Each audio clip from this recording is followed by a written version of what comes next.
Bharveli MOIL में हालिया कुछ महीनों में मॉयल कर्मियों की मौत ने उनके परिवारों को तोड़ कर रख दिया है। मॉयल कर्मी की मौत परिवार के लिए कितनी असहनीय होती है, इसका पता इसी से चलता है कि मॉयल कर्मी पिता की मौत से दुखी नाबालिग बेटी ने पहले रेजर से अपने हाथ की कलाई काट ली, जिसके बाद उसने फिनाइल पीकर अपनी जान देने की कोशिश की। बताया जाता है कि बेटी अपने पिता से बेहद प्यार करती थी और इस तरह पिता का उसे छोड़ चले जाना उसके लिए बेहद दुखदायक था। गौरतलब हो कि मॉयल में कार्यरत 56 वर्षीय कर्मचारी भागचंद गायधनी की कार्यस्थल पर संदिग्ध परिस्थितियों में गत 21 दिसंबर की देर शाम मौत हो गई थी, जिसकी जानकारी जब दादी ने अपनी 14 वर्षीय नातन को दी तो नातन ने दुख और आवेश में रेजर से बाएं हाथ की कलाई काट ली और उसके बाद फिनाइल पी लिया, जिसके बाद उसकी हालत खराब होने पर परिजनों ने उसे उपचारार्थ जिला चिकित्सालय में भर्ती कराया है, जहां उसका उपचार चल रहा है। बहरहाल मॉयल कर्मी की मौत के कुछ देर बाद ही मॉयल प्रबंधन ने सूत्रों के हवाले से खबर जारी कर दी कि मॉयल कर्मी भागचंद की मौत हार्ट अटैक से हुई है, जबकि मृतक का पीएम होना बाकी था। फिलहाल मृतक भागचंद गायधनी का 22 दिसंबर को अस्पताल पुलिस चौकी ने शव पंचनामा कार्यवाही कर पीएम करवाकर शव परिजनों को सौंप दिया है। शव के पीएम रिपोर्ट से ही मौत के वास्तविक कारणों का खुलासा हो पाएगा।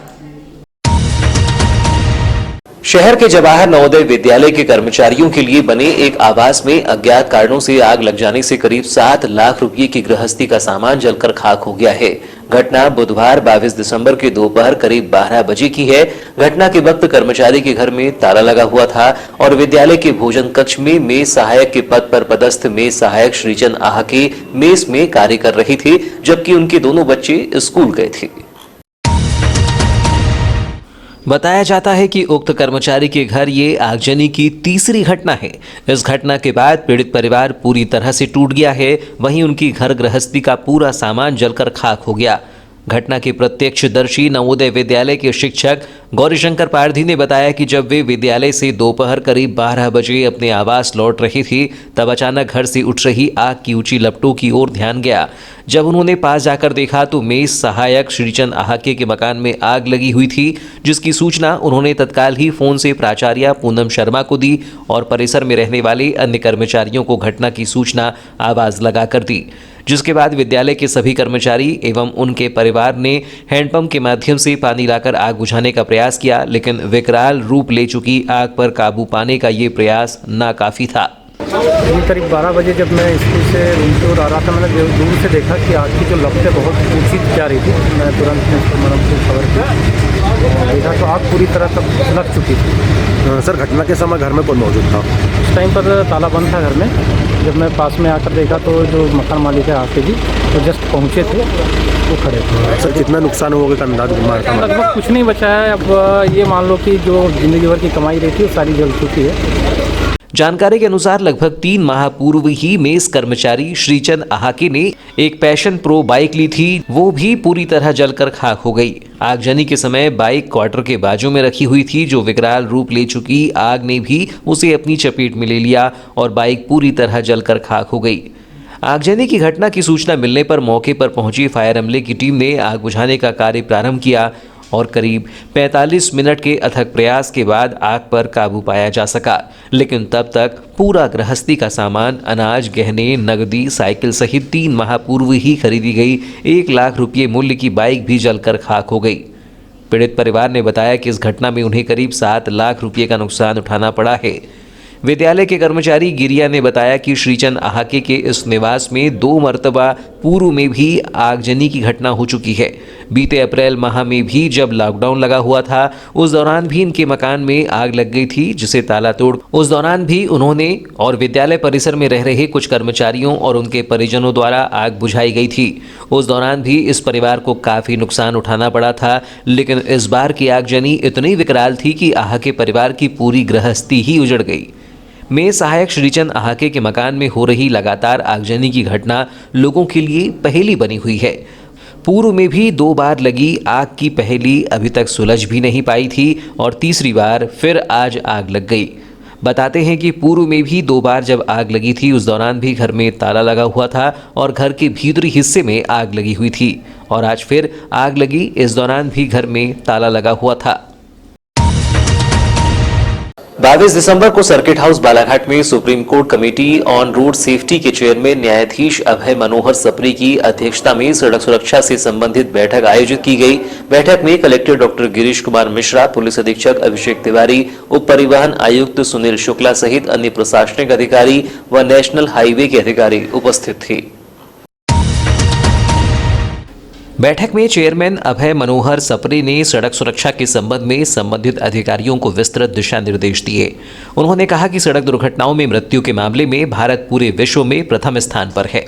भारत में प्रति घंटे 1200 सड़क दुर्घटनाएं होती हैं और उनमें से 17 की मौत हो जाती है। हमें सड़क दुर्घटनाओं में होने वाली मौतों को रोकने के लिए प्रयास करना होगा कि सड़क दुर्घटनाएं ही न हो। इसके लिए हमें मोटर व्हीकल एक्ट का सख्ती से पालन कराना होगा। वाहन चलाते समय हेलमेट अनिवार्य रूप से पहना जाए, वाहनों की नियमित रूप से जांच की जाए और उसमें ड्राइविंग लाइसेंस, बीमा, फिटनेस, सीट बेल्ट आदि की सख्ती से जांच की जाए।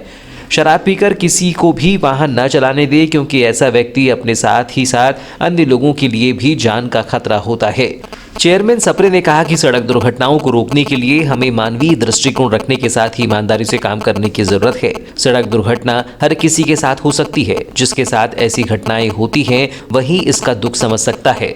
सड़क दुर्घटनाएं ना हो और उसमें किसी की मौत ना हो, इसके लिए नियमों का सख्ती से पालन कराने के साथ ही आमजन को इसके प्रति जागरूक बनाने के लिए काम करने की जरूरत है। परिवहन एवं पुलिस विभाग शराब पीकर वाहन चलाने वालों पर सख्त कार्यवाही करे। बिना हेलमेट दोपहिया वाहन चालकों एवं दोपहिया वाहनों पर 3 सवारी बैठाने वालों पर सतत कार्यवाही की जाए। उन्होंने स्कूल कॉलेजों में विद्यार्थियों को सड़क सुरक्षा के नियम, मोटर व्हीकल एक्ट सहित अन्य जानकारियां देने के निर्देश दिए। सप्रे ने लोक निर्माण विभाग एवं सड़क विकास निगम के अधिकारियों को जिले के अंतर्गत सड़कों को दुरुस्त कराने एवं गुणवत्तापूर्ण सड़कों के निर्माण हेतु निर्देशित किया। बैठक में कलेक्टर डॉक्टर मिश्रा ने चेयरमैन सप्रे द्वारा सड़क सुरक्षा संबंधित दिए गए दिशा निर्देशों को पूर्णतः पालन कराने के लिए संबंधित अधिकारियों को निर्देशित किया।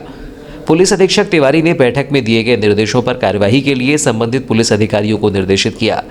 इस दौरान उप परिवहन आयुक्त जबलपुर संभाग द्वारा बताया गया कि परिवहन आयुक्त के निर्देशानुसार प्रदेश में सारथी परिवहन पोर्टल के माध्यम से घर बैठे लर्निंग लाइसेंस की सुविधा के तहत अब तक 1,70,000 व्यक्तियों द्वारा लाइसेंस बनवाए गए हैं।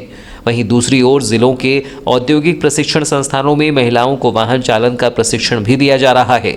बैठक के दौरान अतिरिक्त पुलिस अधीक्षक गौतम सोलंकी, एसडीएम केसी बोपचे, नगर पुलिस अधीक्षक अपूर्व भलावी, जिला परिवहन अधिकारी अनिमेश गढ़पाल, सिवनी आरटीओ देवेश बौथम, छिंदवाड़ा आरटीओ निशा चौहान, नरसिंहपुर आरटीओ जितेंद्र शर्मा, लोक निर्माण विभाग के कार्यपालन यंत्री राजीव श्रीवास्तव, मध्य प्रदेश सड़क विकास प्राधिकरण के महाप्रबंधक दीपक आड़े, ग्रामीण सड़क विकास प्राधिकरण के अरविंद त्रिपाठी एवं नेशनल हाईवे के अधिकारी उपस्थित थे।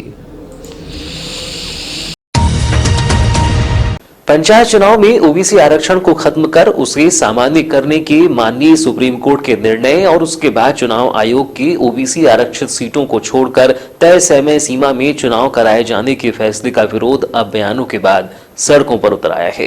पंचायत चुनाव में ओबीसी आरक्षण को समाप्त किए जाने के खिलाफ ओबीसी महासभा ने 22 दिसंबर महामहिम राज्यपाल, मुख्यमंत्री और चुनाव आयोग को ज्ञापन सौंपकर ओबीसी आरक्षण के तहत ही पंचायत चुनाव कराए जाने की मांग की। मूल निवासी संघ जिला अध्यक्ष राजेश मरार ने कहा कि पंचायत चुनाव में जिस तरह से माननीय उच्चतम न्यायालय के ओबीसी आरक्षण पर रोक के निर्णय के बाद चुनाव आयोग ने जो फैसला किया है उससे प्रतीत होता है कि एक मनुवादी सोच की तरह ओबीसी वर्ग के हक और अधिकार को छीनने का प्रयास किया जा रहा है। चिंता और दुख इस बात का है कि ओबीसी वर्ग के हिमायती कहे जाने वाले प्रदेश सरकार में मंत्री और आयोग अध्यक्ष चुप हैं, जो मनुवादी सोच को समर्थन करते दिखाई दे रही हैं।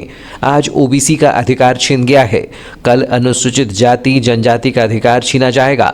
सबसे बड़ी चिंता इस बात की है कि ओबीसी वर्ग की इस लड़ाई में बुजुर्ग तो आगे हैं, लेकिन ओबीसी के वह युवा जो मंदिर, मस्जिद, पथ संचलन, गौवंश में आगे हैं, वह आज अपने हक और अधिकार के लिए मौन तो हैं ही, सामने भी नहीं आ रही हैं। मध्य प्रदेश शासन ने जो चुनाव के संबंधित याचिका लगाई थी सुप्रीम कोर्ट में, तो उसमें जो पंचायत चुनाव के संबंध में लगाई थी, जिला पंचायत, जनपद पंचायत के संबंध में, तो रोटेशन प्रणाली जो था उसी के संबंध में लगाई थी, लेकिन ओबीसी का जो हक अधिकार है उसको ख़त्म करने के संबंध में कोई याचिका नहीं लगाई थी।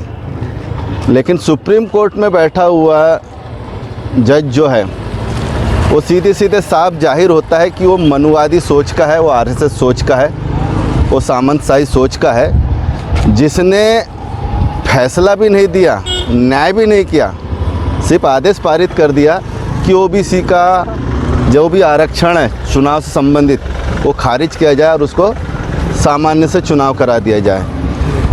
मध्य प्रदेश में इतने सारे हमारे ओबीसी के नेता जीत के जाते, कुछ मंत्री है, बालाघाट के तो एक मंत्री भी है और ओबीसी जिला तो प्रदेश ओबीसी आयोग का अध्यक्ष भी है। इतने होने के बावजूद भी वहाँ पे वो मनुवादियों की घंटी हिलाते हैं संविधान सभा में जाके, ना ओबीसी के हक अधिकार के बारे में बोल सकते हैं। वो वहाँ पे आँख होने के बाद भी अंधे हैं, मुंह होने के बाद भी बहरे हैं, मुंह होने के बाद भी गूंगे, कान होने के बाद भी बहरे हैं। उनको ये नहीं दिख रहा है कि आज वो खुद अच्छे से जी रहे हैं, उनका परिवार अच्छे से जी रहा है, लेकिन आने वाले समय में उनके परिवार का बहुत बुरा हाल होगा अगर इसी तरीके से हमारे ओबीसी के SC ST के हक अधिकार छीन लिए जाएंगे। डॉक्टर नरेंद्र जांबड़े ने कहा कि वह जो अधिकार ओबीसी को संविधान देता है, उस अधिकार को आज खत्म करने का प्रयास संवैधानिक संस्थाओं द्वारा किया जा रहा है, जो एक बड़ा आश्चर्य है। ओबीसी वर्ग को लेकर जो फैसला आया है वह न तो न्याय संगत है और न ही कानून सम्मत। देश में हुई 1931 की जनगणना के बाद यह साफ है कि देश में एक बड़ा वर्ग ओबीसी है। यदि यह जमात एकजुट हो जाए तो राजनीति की अर्श पर बैठे लोगों को फर्श पर लाने में समय भी नहीं लगेगा। उन्होंने कहा कि ओबीसी वर्ग को जनसंख्या के आधार पर काका, कालंकर और मंडल आयोग की सिफारिशों पर ध्यान नहीं दिया गया। वहीं वर्ष 1993 में मिले ओबीसी आरक्षण के बाद आज ओबीसी के अधिकार को छीना जा रहा है। यह स्थिति नीट की परीक्षा में भी की गई, जिसमें ओबीसी आरक्षण को छीन लिया गया, जिसके कारण ओबीसी वर्ग से डॉक्टर बनने का सपना संजोए युवा डॉक्टर नहीं बन सके, अन्यथा आज 44,000 डॉक्टर ओबीसी वर्ग से होते। जग जाहिर है संपूर्ण भारत में कि मध्य प्रदेश में हाल ही में जो भी 33 पंचायत चुनाव होने थे उसमें ओबीसी को जो रिजर्वेशन मिलना चाहिए था और जो मिला हुआ था उसमें जो है माननीय सुप्रीम कोर्ट के द्वारा जो है वो कटौती कर दी गई, उसको नष्ट कर दिया गया, चूँकि ये कानून के खिलाफ है, न्याय संगत नहीं है, कानून संगत नहीं है। और इसीलिए जो है मूल निवासी संघ के द्वारा जो है आज महामहिम राज्यपाल जी के नाम, मुख्यमंत्री जी के नाम और मुख्य निर्वाचन आयोग के नाम जो है हम लोगों ने ज्ञापन हम लोगों ने सौंपा है, ताकि ओबीसी को जो है उसका अधिकार मिल सके, उसको रिजर्वेशन मिल सके। दूसरी बात ये है कि 1993 में 73वां संविधान संशोधन जो हुआ था, उसी 73वें संविधान संशोधन के तहत जो है पंचायतों को भारत में संवैधानिक दर्जा मिला हुआ है और साथ ही उस संविधान संशोधन से जो है 1993 के तहत जो है तीनों वर्गों को और महिलाओं के लिए भी जो है रिजर्वेशन की उसमें व्यवस्था की गई थी। और ये जो है एक पूरी जो है एक संवैधानिक प्रोसेस है जिसके तहत कानून इस देश के अंदर में बनाया जाता है। अगर ओबीसी के आरक्षण को ख़त्म करना था तो आपको पहले संसद में बिल लेके आना चाहिए था, उस पर वोटिंग होती, अगर बहुमत से अगर वो पास हो जाता तो आप ओबीसी के आरक्षण को आप ख़त्म कर सकते थे। लेकिन आपने इन प्रोसेस से गुजरे बिना आपने डायरेक्ट ओबीसी के अधिकारों की कटौती कर दी, उनके आरक्षण को ख़त्म कर दिया। इसका मतलब ये है कि आप न्याय के सिंहासन पर बैठे हैं, उसके बावजूद आपको न्याय की समझ नहीं है।